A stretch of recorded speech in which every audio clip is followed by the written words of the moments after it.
This is our current TV unit. It is nothing special, it's just a cheap hand-me-down. It does, however, hold up the amp and hold up the TV very well, which for me is pretty much all I need out of a TV unit. The height is actually quite ideal for our TV size and for the couch location and size and all of that. Larger TV units would take up more of the room. They feel very dominating of the room, and they take up quite a lot of space. We didn't quite like how much space we had to sacrifice for empty cupboards essentially. And this is my new TV unit. It has two sliding doors with the same sort of wave ripple pattern as the artwork I did recently, as well as being Blackwood to match the coffee table and Vic Ash to match the rest of the furniture we've got.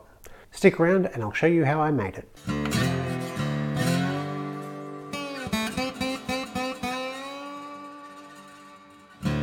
With most projects, and this is no exception, I like to break the project into sub-assemblies. In this case, it's going to be the two end assemblies first and then sort of filling in the gaps in between. So the side sub-assemblies start with the legs, and first we need to look at the leg stock. Because there are two show faces on the legs, I'm going to go for rift sawn grain for that, so that the grain looks the same on both sides. To do that with this board, I kind of want to get rid of this side here, so I'm going to rip this at the bandsaw first, then cut it to a more manageable length, then actually bring it into proper square.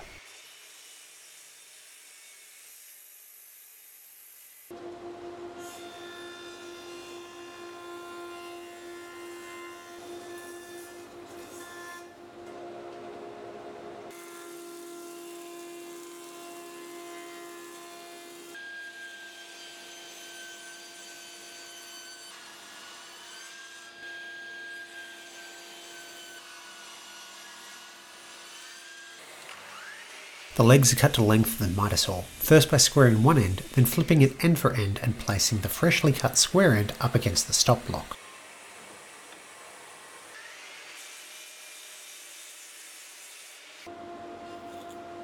The wood ripped off at the bandsaw gets a second life as the short rails. This has been going through the jointing process all over again.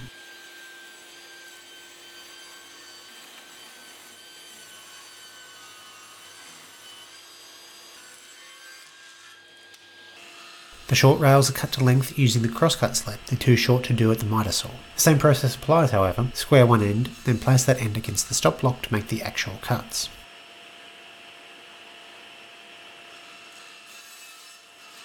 For the joinery, the quickest way for me, and fairly structurally sound, is going to be using the domino. Now, dominoes are quite expensive, specialised tools, so understandably not everyone's going to have one. If you've got it down and jig, they'll work just fine, but if you don't, I have a separate video on doing mortise and tenon joinery using the table saw and a crosscut sled and a router for all the mortises. You can watch that up there. If you are doing something like this, I'd highly recommend the trim stop attachment. Now, it's not a very well priced attachment and it isn't all that fantastic. There are a few improvements they could make, but it does make an already speedy tool even faster. So the trim stop attachment, you can see, attaches with these two levers here onto the fence of the domino. You use these two knobs to set the width, and these unscrew and you'll manually adjust it rather than them being one knob that adjusts both. And the idea is that way you can just mark one of your work pieces and you can switch to another one and switch to another one, and you don't have to mark anything out. It really does increase the speed and you can batch out these mortises. For this project, it'll be used for all the end grain mortises. So I can take this off without adjusting the settings when I come back to do the rails and other parts later on.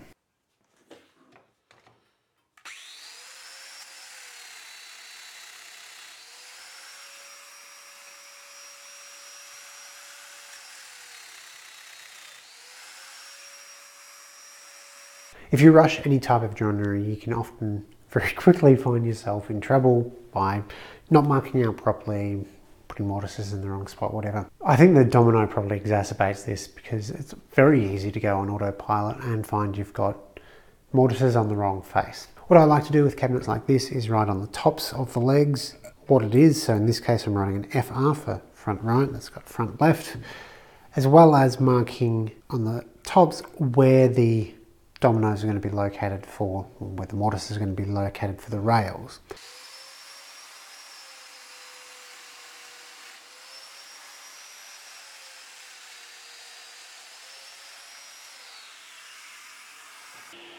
I'm using the leftover veneered MDF from my board game storage cabinet, and it cuts very cleanly using a high ATB blade. I like to use the router table to route grooves for the panels on small pieces as I find it more manageable. The grooves in the legs, however, aren't through grooves, so it's much easier to cut those with a plunger router.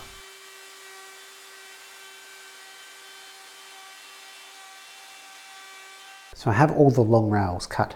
The back two rails are the same dimensions, that is 20 by 40, as the short rails, they're just a bit longer. The front two rails, however, are a bit thicker. They're at 40 by 60, and that's because they're going to house some dados or grooves for the sliding doors. The two sliding doors are going to have a tenon on them that goes into those grooves. That'll be the sliding track. And they're going to be a bit thicker than probably your average sliding door because they're going to have the same sculptural pattern as the recent Troop Tech I did, the 3 black wave panels. So the back rails will receive the same joinery as the short rails, and the front rails will receive one extra domino to give it a bit more support. Then I can cut the grooves. But first I'm going to work on getting the door panel glued up so I have a bit better idea of where everything's going to fall in terms of joinery. A quick trip back to all the milling tools prepares all the parts needed for the doors. Notice the grain is fairly straight up and down. By going for quarter sawn grain, I was hoping to avoid any possibility for warping after the carving, though in Vic Ash that did cause some problems with sanding.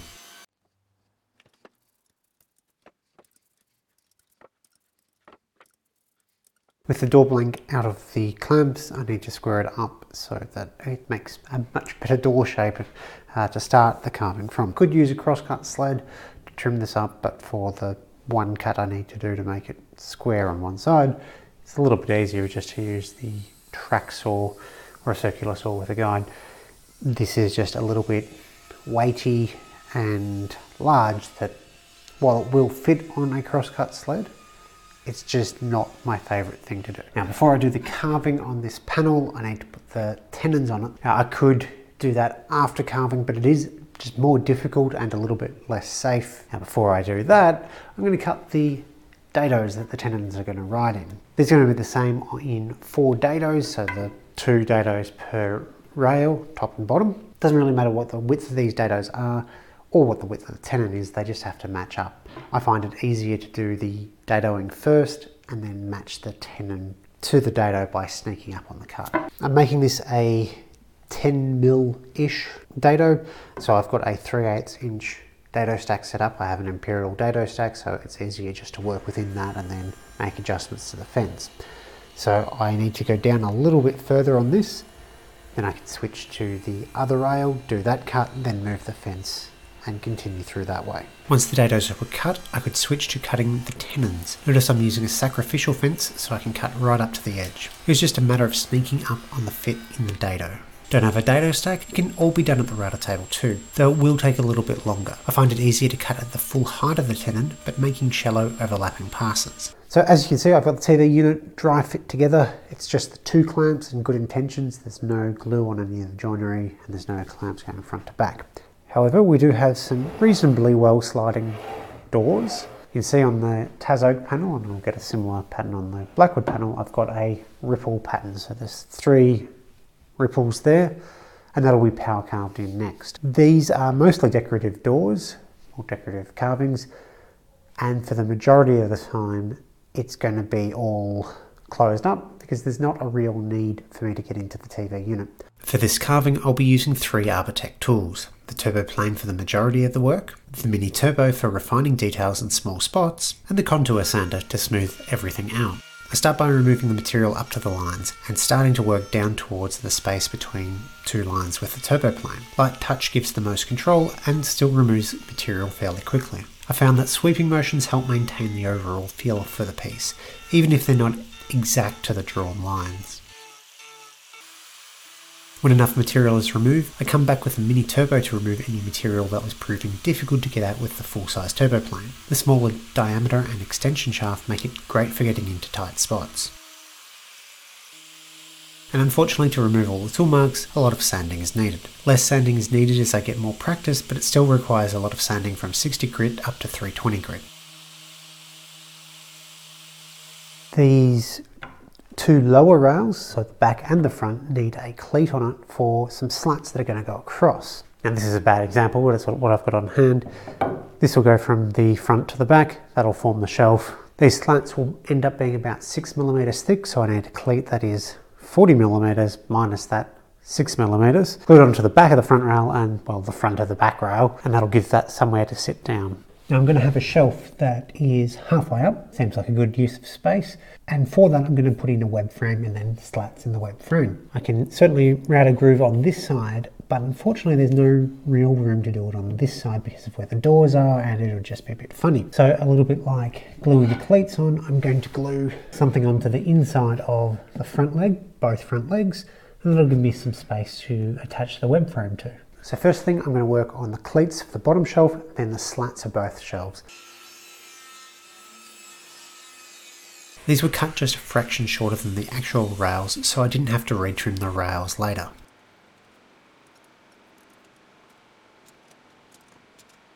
For the slats, I jointed one face and one edge of an offcut. At the bandsaw, I could start resawing the 6mm slats. They're really just very heavy veneers at this point. The jointed face goes towards the fence. After each resaw, it's back to the jointer to reflatten that face that goes against the fence. Then another series of slats can be cut. This maintains each slat having one jointed face. That in turn makes it much easier to throw them through the thicknesser with the rough bandsaw side facing up. Finally, they're cut to the correct length with the crosscut sled. So I've gone ahead and milled up the supports for the web frame. They're also dominoed in, or will be dominoed in, though that's purely for alignment. Biscuits would be fine, or nothing. Nothing would also work. You just got to be a little bit more careful with the alignment. So this can be glued now. Once it's dried, I can come back and route a small groove in. While waiting for the glue to dry, I had the opportunity to do edge treatment in the form of a 2mm radius roundover on all the parts, and surface prep in terms of sanding.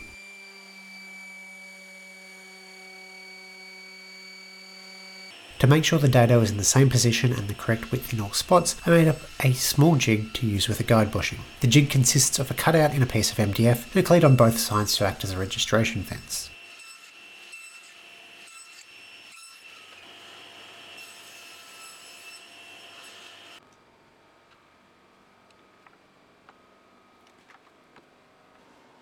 The jig gets clamped onto the legs with some plywood and plastic shims underneath it to keep it from tipping.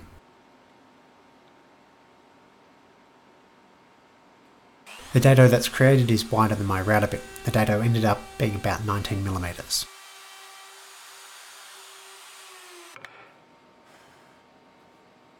The two back legs receive a through dado, but my jig wasn't sized deep enough for that. Instead, I just continued the groove through with a handsaw and chisel to remove the waste.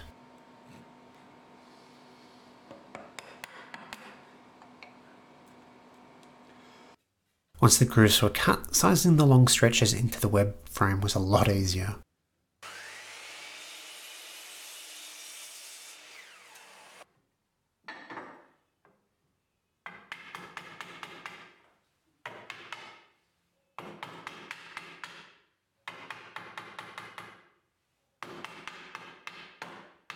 I'm starting to glue up now. I like to start with the smallest assemblies I can, because it just makes it a lot easier down the track doing the large assembly.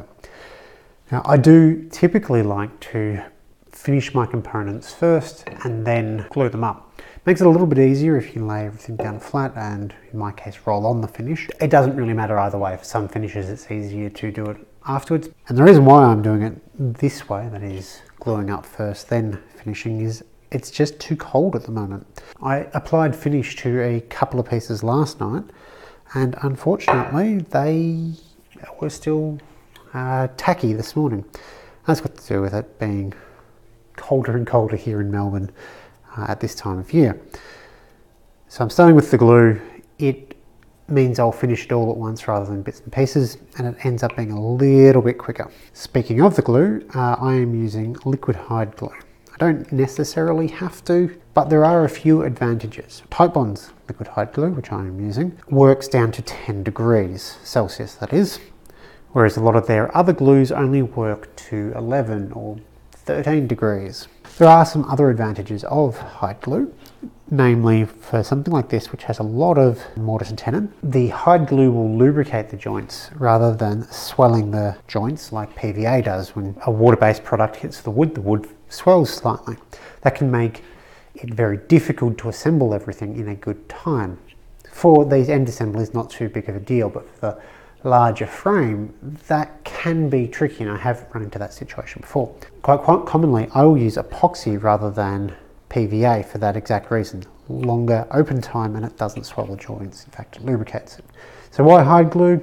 Well, it's too cold to use epoxy, or at least the epoxies I have. West Systems epoxy does not like having 10-degree weather. Well, epoxy is pretty smelly too, so it isn't always my favourite thing in the world to use. And hide glue is just easier to clean up after it's all dried. You'll notice I keep putting the glue bottle in some water. That's to warm the glue up. It just works a little bit easier that way. The next day, once the end assemblies were dried, I could continue on with the long stretches. This was a little tricky just because of the weight of the doors and their desire to slide. At this stage, the web frame isn't glued in, mostly because I hadn't finished making it. The long stretches in the web frame receive a stopped rabbet using a straight bit at the router table. This will be to accept the slats.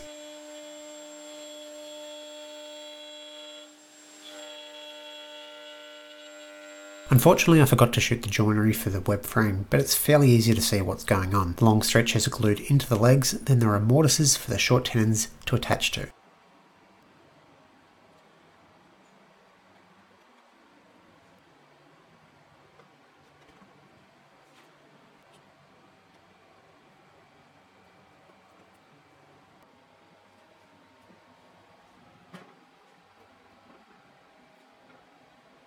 Then it was on to the final piece, the top. This is pretty straightforward: cut to rough length, joint, rip to width, resaw, then glue up.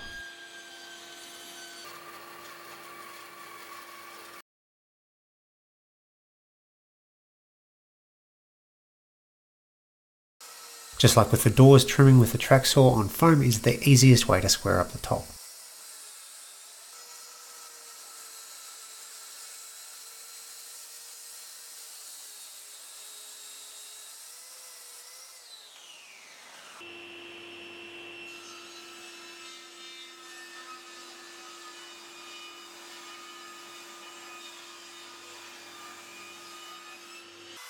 And finally, the same 2mm radius roundover is added to really soften the edges.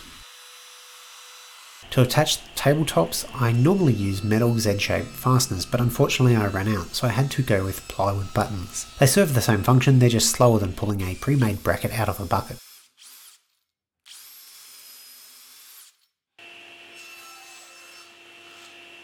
The buttons attach the same way as the Z-clips. They fit into a slot cut with a domino or a plunge router. This allows for seasonal movement.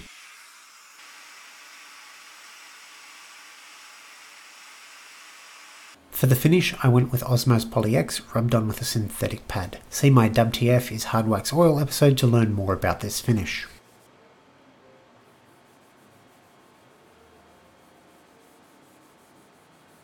So I mentioned that this is primarily going to have the doors closed except for when we need to rewire something. So how does the signal get to the amp that's inside the TV unit? And the answer is actually quite a simple solution. I'm going to be using an IR extender. And the IR extender has two parts to it. It has the receiver part, which takes the signal in, and the repeater part. So this has 4 IR blasters. It just pumps out whatever this bit receives. It happens to be USB powered, so that means I can just plug it into the back of the TV.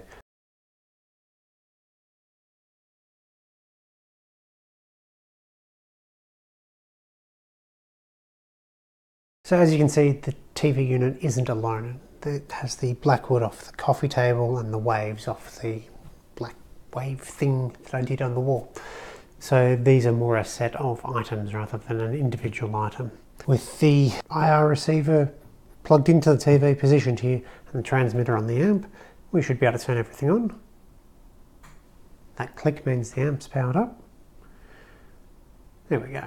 Everything works. And the great thing with the sliding door here is that I can easily hide away the controllers, and perhaps more importantly, hide away all the electronics from the cat so we can't be playing with the wires anymore. I'm very happy with how this has turned out. Probably still have a bit to go to really perfect the sculptural pattern type stuff. But more importantly, my wife is quite happy with the results. Thanks for watching.